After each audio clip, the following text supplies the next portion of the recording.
What makes a game one of the shittiest games of the year? Is it a technical disaster, a broken game, a glitchy game? Is it a badly designed game, one with inefficient controls? Does it feature confusing level design, or is it simply ugly to look at? Is it a game that plays well enough, but is filled to the brim with exploitative predatory monetization? Is it a game sold on lies, or made with abuse, regardless of its quality as a product? The answer, friends, is simple. What makes a game one of the shittiest games of the year? Me saying it is. Forgive me, Father, for I have gamed.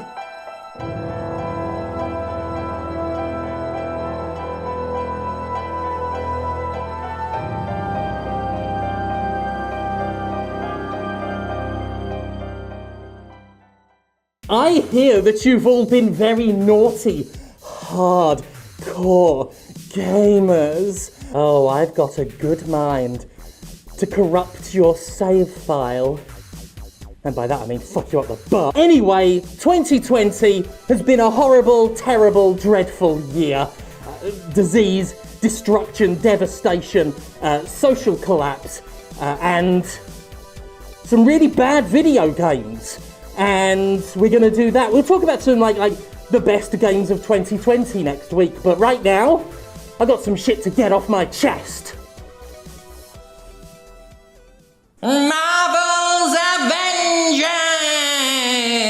Avengers! Marvel's Avengers is one of the most perfect AAA games ever made, and by that I mean it's undercooked, overpriced, and completely lacking in soul. It's a beautiful example of just how little the so-called AAA game industry actually cares about quality when there's money to be made, that it can take any property, even one as hot as the Avengers, and drain all life from it to create yet another cynical, bandwagoning live service, destined to be forgotten as soon as it's released. Levels are plain and flat and forgettable, many of them are just long corridors with nothing going on in them. Combat's a mess of terrible camera angles and fucked physics. The HUD was clearly designed by a caffeinated teenager on a unicycle. It's a complete chuffing disaster. You fight almost nothing but wave after wave of generic AIM soldiers and robots. Cause I sure as fuck know when I buy a Marvel game, the first thing I want to do is punch AIM scientists in the face. In fact, that's all I want to do. I want to do it so much that I want even a lot of the boss fights to actually not be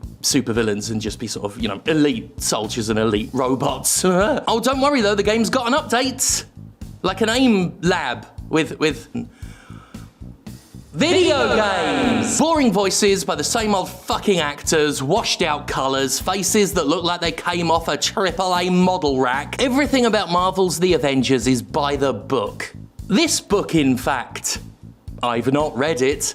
It's just called The Little Book of Shit. I found it on Google image search because I wanted a book with a shit on it. Video! On top of that, Avengers is monetized to fucking back because of course it is. It sells a range of, frankly, ugly cosmetics for its shitty stunt double superheroes, as well as battle passes that Square Enix sells individually per character. Oh. It also made Spider-Man a PlayStation exclusive, meaning the version of this game on PC and Xbox is inherently less value, despite costing the same. All of this to prop up yet another unfinished, buggy, live service that, just like Anthem before it, has failed to make good on its promise of constant post-launch support due to the fact it spent all its post-launch time putting plastic lips on a stick of shit in the hope someone might kiss it. Hellpoint! A very poor Souls-like in a saturated subgenre, Hellpoint feels every bit like an amateur project. There's a lack of artistic cohesion, with sterile sci-fi environments populated by fantastical creatures that look like they're from another game entirely, as if a studio tried to mash up Lords of the Fallen and The Surge. As bog standard as you can get, Hellpoint does the bare minimum of dropping enemies haphazardly into sparse barren levels and gives you the usual tools to deal with them. The same old weapons, same old stamina and death mechanic, same old everything. Plus it's ugly and a bit broken, and the AI is a fucking joke, and it's rubbish. I've got a lot of patience with Souls-like games. Still. Somehow. Mortal Shell came out this year, and that was interesting. It was alright. But that at least brought something new to the table with its whole parasitic possession mechanic thing. For the most part, Hellpoint is just a shit. So, I mean, you can't even say it's a rubbish Dark Souls. It's a rubbish The Surge. And The Surge is a rubbish The Surge. Well, The Surge is a rubbish The Surge 2. The Surge 2 is good. Play The Surge 2. Don't play Hellpoint. WWE Battlegrounds. After the absolute cum disaster that was WWE 2K20, the engorged ticks at 2K Games decided to skip a year of its otherwise annualized wrestling franchise. If you were worried you wouldn't get your fix of fucking terrible WWE gaming this year though, don't fret your pretty little head. I've always thought the WWE 2K games were a bit too ponderous, fiddly and focused on simulation for my taste at the best of times. And I've long wanted to go back to simpler experiences like them SmackDown ones what I used to play. I think it was the SmackDown ones, I'm pretty sure. But Battlegrounds takes it embarrassingly too far in the other direction. It's a button-mashing brawler stripped down and oversimplified even by button-mashing brawler standards. The large roster of WWE talent is split into about 3 distinct movesets that have little, often nothing in common with the superstars to which they're attached. The Fiend Bray Wyatt shares a moveset with Mandy fucking Rose. Jake the Snake Cocking Roberts is doing high-flying luchador moves. You can excuse some of it with the cartoony nature of the game, but when not a single wrestler plays, feels, or even looks like their namesake, the whole thing comes off like a bootleg. Featuring superstars that were either laid off due to coronavirus or now appear weekly on rival program AEW Dynamite, Battlegrounds was amusingly outdated before it had even launched. There's a terrible online battle royale mode that runs like shit. There are microtransactions because yeah, and if half the wrestlers weren't wearing clothes with their logos on, you wouldn't even know it was them. There are dozens of subpar WWE mobile games, and at least in those games the wrestlers look like the wrestlers! What the fuck is that? Amateur Hour.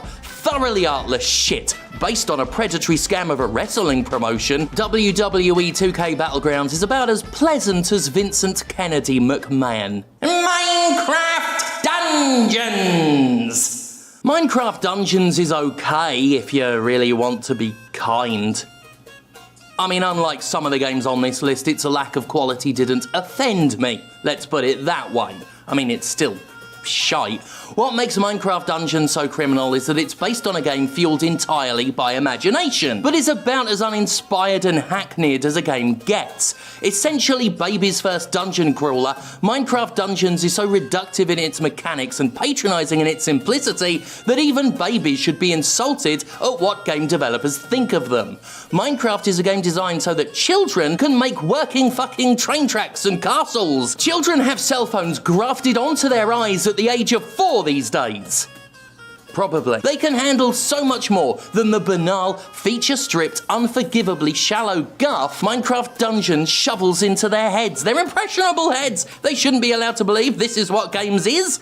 There are no player classes, abilities, and even the leveling system are tied entirely to weapons that you'll constantly be switching out. Character skill trees, interesting loot drops, character growth, none of it's here. You're just playing Diablo or Torchlight with none of the features that make Diablo, Torchlight, or almost any other dungeon crawler far superior to this. Minecraft Dungeons is a dungeon crawler that's all crawl. Shadow the Ronin! Revenge to the Samurai! Another year, another masterpiece from the one, the only Gilson B. Pontus. Shadow the Ronin Revenge to the Samurai is the latest bizarrely named stack of shit from the legendary PlayStation developer who manages to get a game in this list every single year. This year, he actually released his best game ever. Shadow the Ronin is the closest Pontus has come yet to an actual, coherent video game. Don't get me wrong, it's still a complete fucking mess that makes absolutely no sense, to the point you will never know if you're making progress and won't ever play long enough to care. But there are like regular enemies you can actually fight by hitting them once with your swords, and even some NPCs that do nothing, and deer, and you can swim this time rather than walk directly on top of the water like a Unity engine Jesus. That's an improvement. Or an Unreal Engine Jesus, I don't know what the... I think Gilson just makes games out of Legos. Like with all Gilson B. Pontus games, the idea is to run for a really, really long time looking desperately for content, finding it, and being one-hit killed by that content because the content was a giant dragon or a hydra that could kill you in one hit and wouldn't ever die. And that is still exactly what happens here, except now you can swim, and by can swim I mean will swim. For half the time you spend playing it before you realise that, yeah, even if you can justify it as a business expense, there are some games you really, really must just stop buying.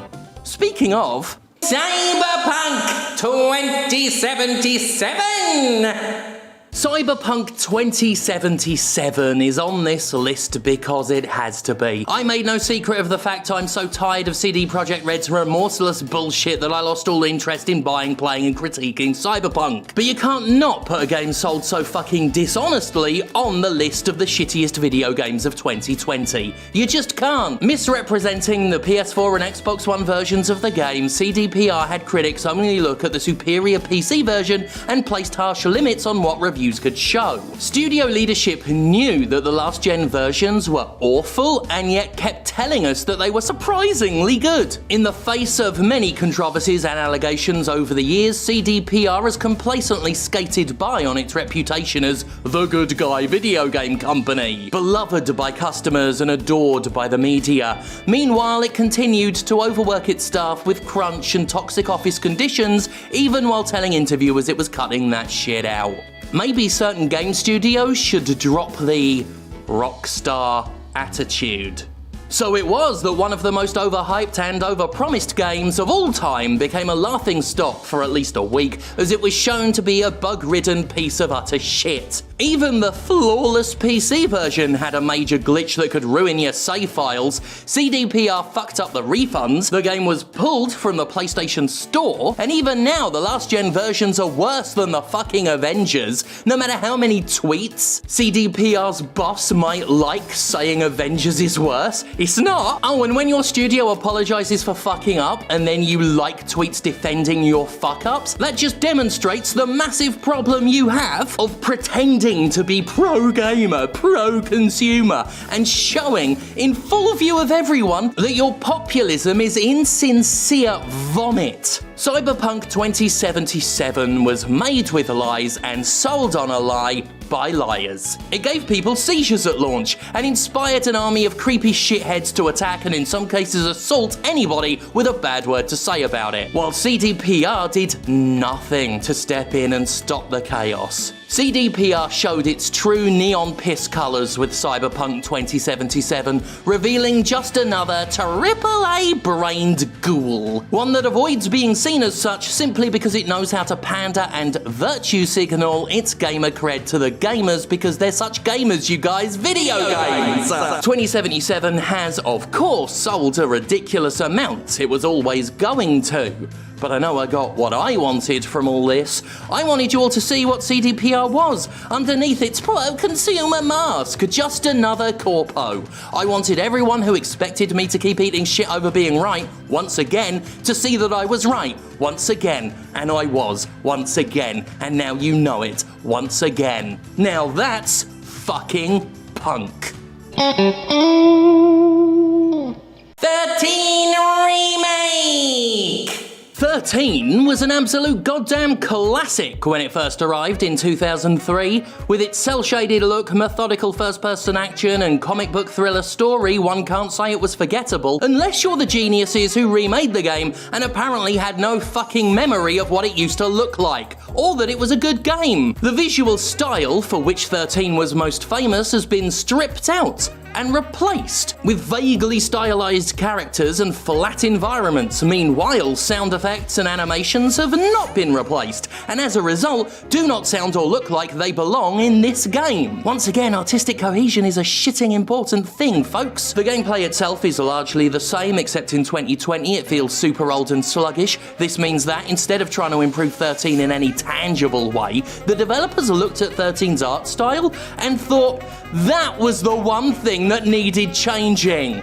How do you manage to actually be that fucking stupid? And really, it's hard to make the case against incompetence when the remake is also a notoriously buggy, broken, leaky bag of dumpster juice. Old-fashioned at best, never updated where it counts. Ugly, and objectively worse than the 2003 original. Dissection! Oh yeah, you don't know what this one is, but trust me, it's fucking crap. Deadly Premonition 2! When Deadly Premonition 2 was first announced, you couldn't find a happier little cum juggler than myself. The original Deadly Premonition is one of my favourite games of all time, and more to that, it's a special game with an intrinsic link to my career. Swery65 credits my original review with giving Deadly Premonition a majority of its cult status, and after Deadly Premonition 2 was announced, I was even informed by those working on it that I was the reason it could ever have happened. Maybe they were just blowing smoke up my arse, they probably were. But if it's true on any level, then I only have one thing to say. I'm sorry. I'm fucking sorry. If the migraine-inducing, tone-deaf, frankly arrogant Deadly Premonition 2 is in any way my fault. The tragedy of DP2 is that within it beats the earnest heart that made the original so endearing. There is a lot to love here for anybody who got into Deadly Premonition's bizarre horror comedy style.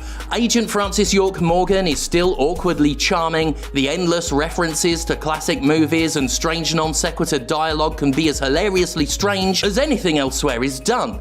It also has a frame rate so bad that even post-patching, it's actually physically painful to look at. As well as that, it was straight up unstable, elements didn't work right at all, and it was both racist and transphobic. And not in the insidious offhand way that many video games are. This is actual whoa, what did Grandad just say level shit. Between York's comedy, accents, and the ghastly treatment of the game's trans character, Deadly Premonition 2 becomes simply too uncomfortable to enjoy after a while, a fact made worse by the director's continued lack of understanding. Seeming to misunderstand why the first Deadly Premonition was beloved, Swery's retweets of complaints and failure to adequately address the content reeks of someone who thinks the first game was good because it was shit, that anybody complaining about the game is only justifying its existence because Deadly Premonition was shit, so anybody saying the sequel is shit must be praising it.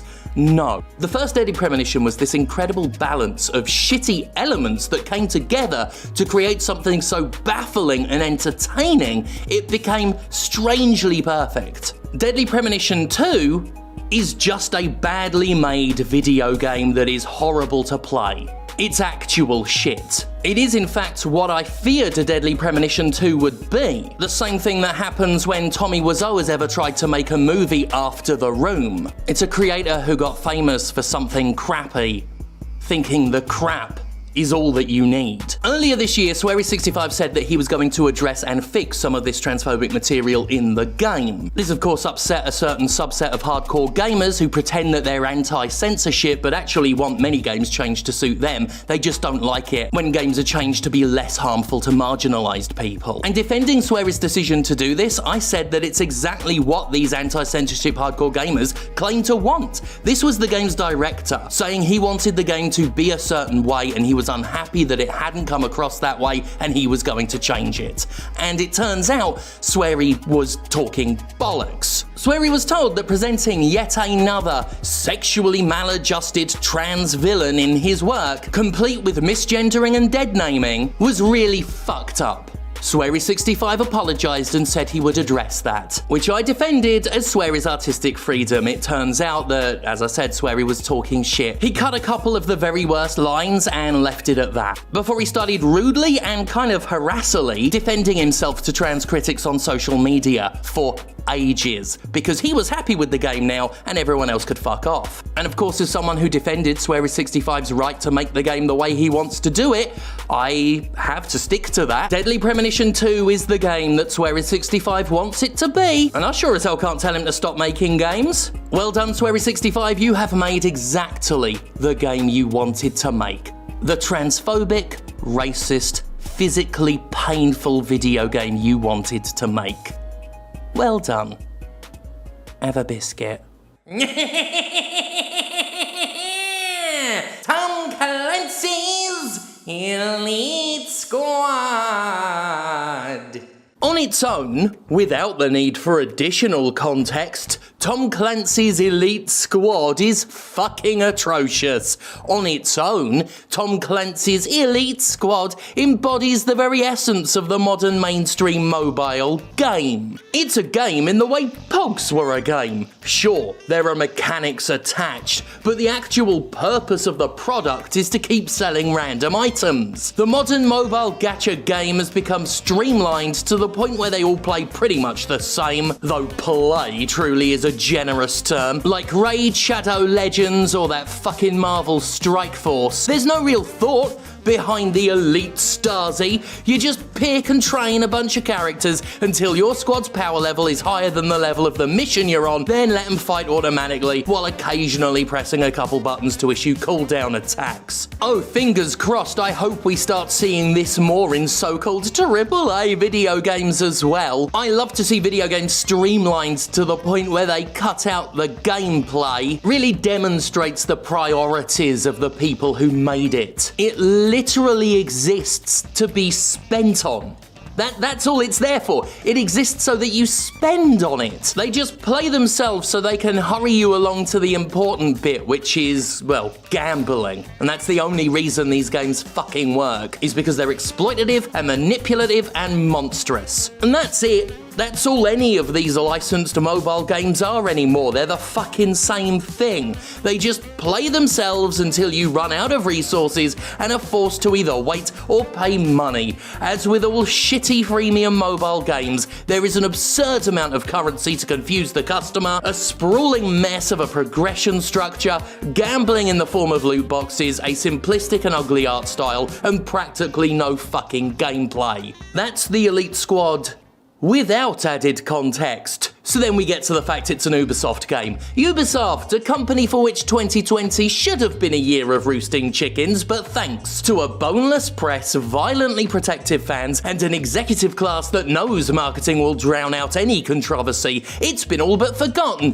that Ubisoft spent the better part of 10 years, perhaps longer, promoting, protecting, covering up, and coddling abusers of all kinds at every level of the company. And this includes many allegations, many of sexual assault. CEO Yves Guillemot was a close friend to some of the executives and some of the very worst predators, but will not come clean about what he knew and allowed. Ubisoft's Human Resources Department actively buried allegations and protected the abusers because they were producing games that made the publisher money. And they were never going to address any of this, ever, until the accusations got too loud to ignore.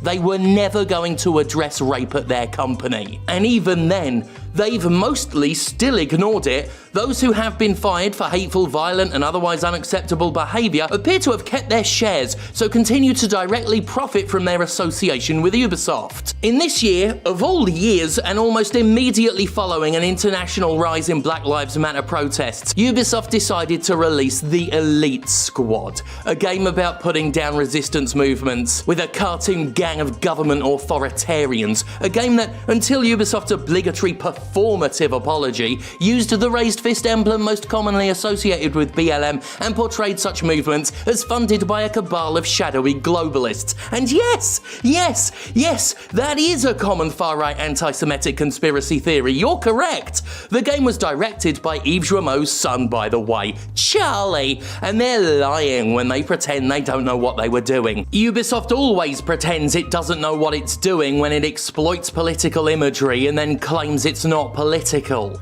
Ubisoft is rotten to the core. Rotten to the core. It's not getting better. Not while the Joumos are in control. Ubisoft spent years protecting predators and covering for sex abuse. Okay?